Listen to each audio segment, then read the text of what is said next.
So we finally, after all this time, have the first official trailer for Spider-Man Brand New Day. This trailer actually got leaked a while back, but now officially we have the trailer, so I'm going to react to it, glaze the absolute hell out of it, and just discuss it. This is so exciting.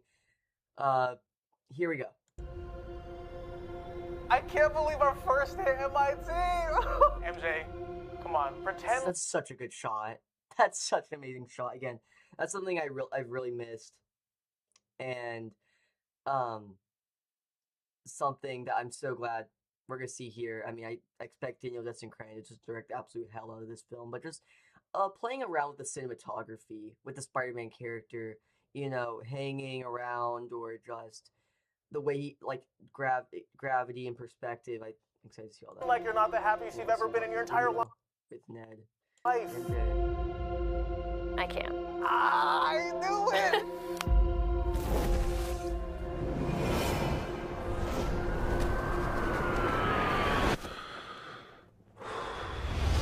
Such a good shot. Oh my gosh. I love when they mess around with the cinematography a little bit. Like, this shot is so cool. That's so fucking cool. Like getting the perspective inside the mask, and then there's people online saying, "Oh, that's not realistic. What? That's stupid. There shouldn't be that much space in the mask." It's like, okay. You want to know why there's so much space in the mask? Want to know why? Because it looks cool. There's so much space in the mask because it looks cool. It's awesome. This shot is so cool and creative. It's like, it takes what's already a really good shot, right? A really good scene of him swinging around. But then you hear the breathing. You see inside the mask. You get really close and intimate as he's swinging around. You can even see a little bit from out, a little bit right here. It's such a good shot. It just adds just that little bit of creativity, add a little bit more substance. Which is something that people were complaining about in the John Watts films, right? The Home trilogy, where it's like, oh, these films, they don't have any substance to them. John Watts didn't really direct the hell out of these. But, hey, I'm putting my trust in Daniel Destin Crane. Hi, my name is Peter Parker. You don't remember me, but we used to know each other. I love that he's just like admiring from afar, This is a really good shot. I love this shot right here, where it shows Peter right here. He has a bruise on his leg, beside the washing machine, which is in the center of the frame with the costume inside of it, etc. Such an awesome shot. Something bad was going to happen, and the only way to stop it was to make everyone forget about me. Because I'm not just Peter Parker, Spider-Man. The hell, Frank? You just hit me This is where we see Frank with a van! Quit your whimpering. Suit yourself. What the fuck did he think that was? What did he think that was gonna do? He puts his web over the gun, and then just shoots through it. It's like, bro, what do you expect to happen? But no, something I am really excited to see in this film is a dynamic between Frank, which is obviously the Punisher, and Peter. That's gonna be such a fun dynamic. And now we see what I think is really interesting, and what I think we need to really talk about is this is not the same Peter Parker than we have seen at any other point in the MCU. This is Peter Parker that has spent years watching people that he once knew, him, that he once had relationships with. He is watching now from a distance. They have no idea who he is. He has all this shared history with them that they do not have anymore because of the events of No Way Home. And that's something I really think we need to put into perspective, right? Is that this is not the same Peter. And I think the film is going to do a lot of work to really show that. Okay, we even saw that early on in the trailer. And so him being settled into the role, this being basically the only thing he has that ties him to what everybody else remembers, his place in the world. So that's going to be a very different Spider-Man as well. Okay. And again, just seeing the Punisher, it's going to be so cool. Mother. Go home! Really said language. Dude. Yeah, this is a PG-13 film, and that's something that myself and a lot of others have been wondering, how are they going to fit Frank Castle into a PG-13 film? But I think they're going to do it effectively here. I think they're going to do it well. And you know what? Every PG-13 film is allowed one singular F-bomb.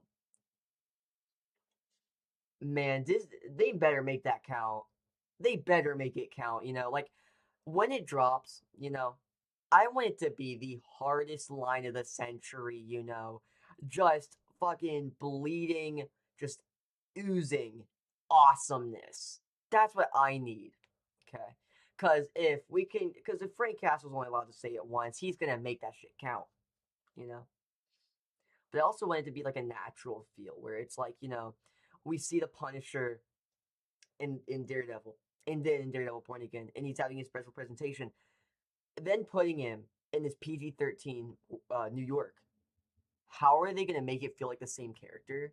Because so much of his character, I feel like, ingrained in what is something that would be R-rated, in a world that is very much R-rated. Not PG-13 might not really fit his character, so there's going to have to be some shifts there. But if they're able to make that feel natural, feel like it is the same character, I feel like it could work. Okay. And sometimes Spider-Man has to do the hard thing, even if it breaks Peter Parker's heart. Man, that is going to super suck for Peter, bro. Watching MJ from a distance with another guy. So that gotta hurt. That gotta hurt. Again, we are seeing a sad, depressed Peter Parker on full display. How do I say this other than we have never been more back? I repeat, we have never been more back. It's very well known that Peter as a character is at his best when he is all around broken, depressed, and lonely. We are about to get peak storytelling with Peter Parker. What is happening? Look at this. He's in so much pain. It's like, you can see the character, okay, introduced in Civil War. Look how much he has evolved as a character since then. From Tony Stark approaching this kid to go fight in Germany, all the way to where we are now, which is this, what we see right here. He's broken. Me.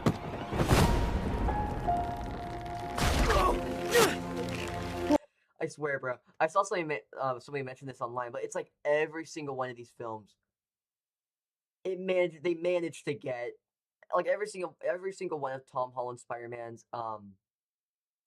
films, they always manage to get him in his underwear in some way or fashion.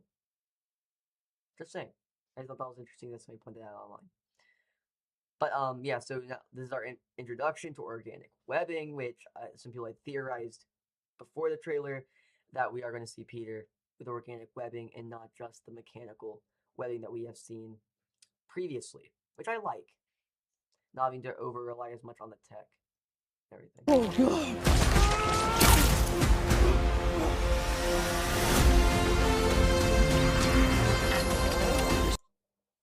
Excuse me, Dr. Banner. I need your help. Okay, and people, if any of you are wondering what this little thing is on his arm or a wrist, it was in She-Hulk. But since She-Hulk sucks, I'll go ahead and tell you what it was. Basically, that regulates the gamma radiation or something like that. It regulates the stuff that turns him into the Hulk so he can stay as Bruce Banner. And thank God for that. You know why? Because if I was going to have to deal with Smart Hulk for another film, I was going to crash out. Okay, I was going to start bugging because I hate Smart Hulk. I legitimately hate that. It was cute and funny in Endgame, but then it just stopped being funny. I was getting tired of it. I feel like everybody was getting tired of it. And then he was in She-Hulk, and everybody was just like, okay, let's pack this up, Let's get Angry Hulk back. Or if we're not going to see Angry Hulk, turn him back into Bruce. We all want to see our Daddy Ruffalo in the flesh. Or at least I do. But no, it's nice to see him back here. And he's teaching at this college, which does a nice job tying in Peter's college era. And then there's a nice way to tie in the universe, having him teach here, having them see each other, having them interact. Awesome. And it's got to see Mark Ruffalo, actually as Banner once again. What did you say your name was? If DNA is mutating, it would be enormously dangerous. Also, one thing. Let's go. Let's run this back for a second here. Okay, look at this. Mutating, it would be enormously. This. Him pulling it back like that, like struggling, does not read, to me at least, as him shooting the webs out and then swinging. That reads as he was trying to latch onto something, catch something, and he's being flung. Because even look at this. Dangerous. And it even looks like he's being swung, rather than it's him actually holding onto the lawn and swinging himself. So my theory is, and I saw some people agree with me online, that is actually him fighting the Hulk, and he's trying to latch onto the Hulk, keep him back, but then the Hulk is just too strong, sending him forward. Spiders have 3 life cycles. When between cycles, it can leave the spider vulnerable. That was a lot of cool stuff really fast. Let's run that back a little bit. Start about right here. Okay, so this right here, we don't really know what this is, but we actually don't really know where this is, but well, actually, wait, no. Maybe we do? Because I actually think we may have saw, like, a set. There was multiple set videos that came out at a certain point. One of them was, obviously, the tank chase in the street. But then another one, correct me if I'm wrong, was of, like, this big, like, hole in a wall, including that tank. And I think, and then there was another one where it was like a one take, it looked like, of like Spider-Man in this wreckage. There was like ambulances and all that stuff. Maybe this is the aftermath. Maybe that's the aftermath of this. I don't know. Let's keep going now. When between cycles, it can leave the spider vulnerable to threats. We are faced with a danger that we can't control. One we can't even see. And that is the mystery villain. And here's the thing. There is so many villains in this film. Like, there's these, Say Sink, I believe, was cast as a villain. You know, you have Scorpion. You have 2 other villains, which I forgot their names. One of them, I think, was Boomerang, I believe, and there was another one.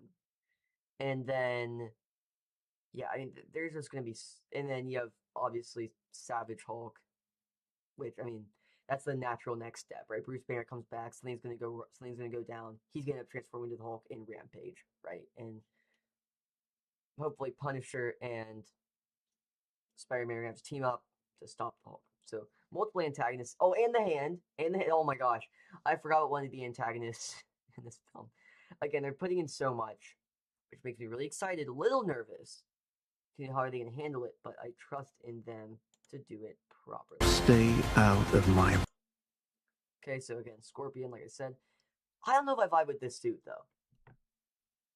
It's a little plain for me. You know, like, it just looks like a generic tech suit to me. You know, but, I don't know.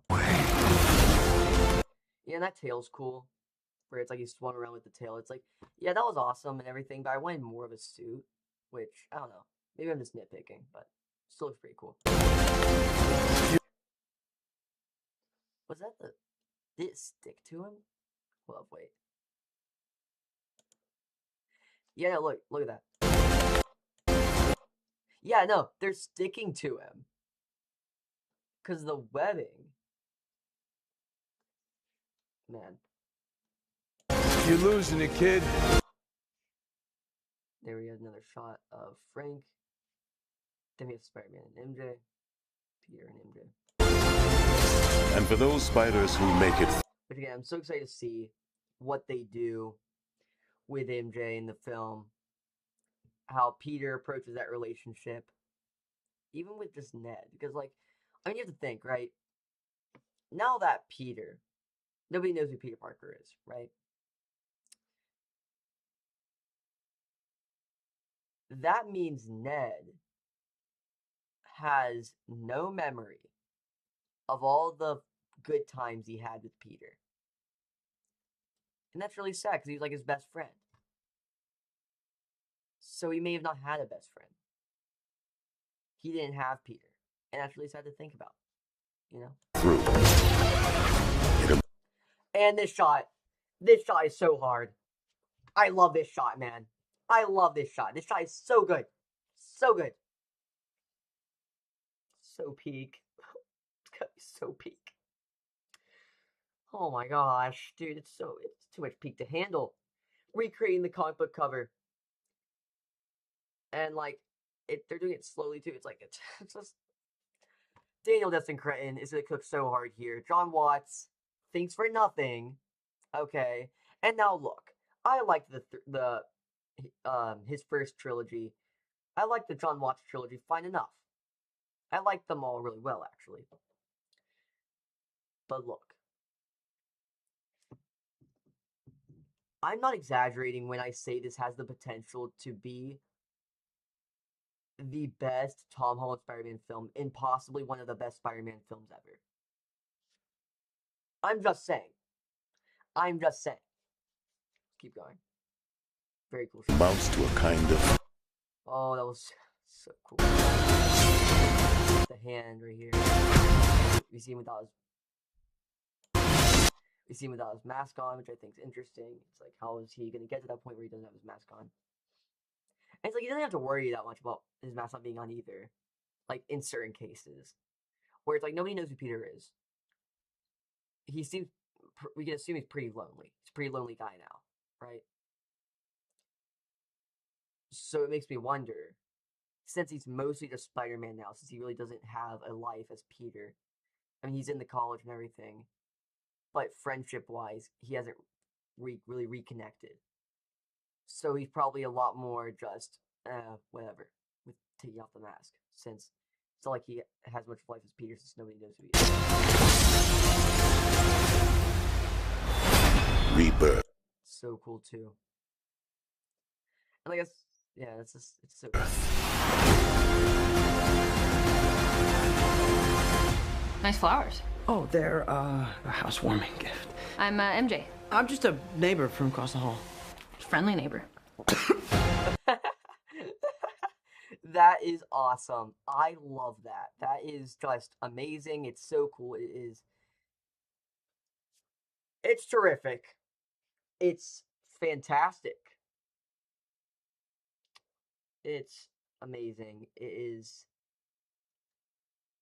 I have been glazing this trailer like every 2 seconds, right? I'm like pausing it, running it back. Jarvis, run that back. It's just like, it's gonna be so good. It's gonna be so good. Oh my gosh, man. So, takeaways. Peter's miserable. W. We won, guys. This is gonna be peak. They're putting a lot of antagonists in this film. It's a lot from just what we saw in that trailer. How are they going to fit them all in here? I'm excited to see. I trust in Daniel Destin Cretton. Speaking of Daniel Destin... Is it Destin Daniel Cretton? Have I been saying his name wrong? It's either Destin Daniel Cretton or Daniel Destin Cretton. Either way, looks like he's going to direct the hell out of this film. You know, the color grading is like just, mwah, the colors are beautiful. Color grading, man, just, it's peak. It's peak, okay?